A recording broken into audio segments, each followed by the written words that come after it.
ಕೇಂದ್ರ ಸರ್ಕಾರಿ ನೌಕರರಿಗೂ ಹಾಗೂ ಪಿಂಚಣಿದಾರರಿಗೆ ಒಂದು ಗುಡ್ ನ್ಯೂಸ್ ಬಂದಿದೆ. ಅದೇನೆಂದರೆ, ಕೇಂದ್ರ ಸರ್ಕಾರ ತನ್ನ ಉದ್ಯೋಗಿಗಳಿಗೆ ಶೀಘ್ರವೇ ಸಿಹಿ ಸುದ್ದಿ ನೀಡಲು ಮುಂದಾಗಿದ್ದು ತುಟ್ಟಿ ಭತ್ಯೆಯ ಪ್ರಮಾಣವನ್ನು 3% ಹೆಚ್ಚಿಸುವ ಸಾಧ್ಯತೆ ಇದೆ ಎನ್ನಲಾಗಿದೆ.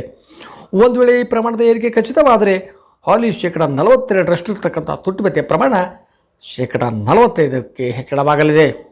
ಕಳೆದ ಮಾರ್ಚ್ನಲ್ಲಿ ಸರ್ಕಾರ ತುಟ್ಟಿ ಭತ್ಯೆಯನ್ನು 4% ಹೆಚ್ಚಿಸುವ ಮೂಲಕ 38ರಿಂದ 42ಕ್ಕೆ ತಲುಪಿತ್ತು. ಇದೀಗ ಮತ್ತೆ 3% ಹೆಚ್ಚಳಕ್ಕೆ ಸರ್ಕಾರ ಮುಂದಾಗಿದ್ದು ಅದು ಜುಲೈ 1ರಿಂದ ಜಾರಿಗೆ ಬರುತ್ತಿದೆ ಎನ್ನಲಾಗುತ್ತಿದೆ.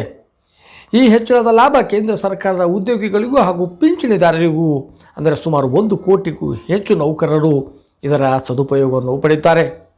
ಹೆಚ್ಚುತ್ತಿರುವ ಜನಜೀವನ ವೆಚ್ಚವನ್ನು ಸರಿದೂಗಿಸತಕ್ಕಂಥ ಕಾರಣಕ್ಕಾಗಿ ಕೇಂದ್ರ ಸರ್ಕಾರ ಪ್ರತಿ ವರ್ಷ 2 ಬಾರಿ ಭತ್ಯೆಯನ್ನು ಪರಿಷ್ಕರಿಸಲಾಗುತ್ತದೆ. ಹಾಗಾಗಿ ಜುಲೈ 1ರಿಂದ ಪೂರ್ವಾನ್ವಯವಾಗುವಂತೆ 3% ತುಟ್ಟಿ ಭತ್ಯೆಯನ್ನು ಕೇಂದ್ರ ಸರ್ಕಾರ ಹೆಚ್ಚು ಮಾಡತಕ್ಕಂಥ ನಿರೀಕ್ಷೆ ಇದೆ. ಮುಂದಿನ ಸಚಿವ ಸಂಪುಟ ಸಭೆಯಲ್ಲಿ ಈ ಬಗ್ಗೆ ಪ್ರಸ್ತಾವನೆಗೆ ಅನುಮೋದನೆಯನ್ನು ಪಡೆದುಕೊಂಡ ನಂತರ ಆರ್ಥಿಕ ಇಲಾಖೆ ಅಧಿಕೃತವಾಗಿ ತನ್ನ ಒಂದು ಆದೇಶವನ್ನು ಹೊರಡಿಸಲಿದೆ ಎಂದು ಆಪ್ತ ಮೂಲಗಳಿಂದ ತಿಳಿದು ಬಂದಿದೆ. ಧನ್ಯವಾದಗಳು.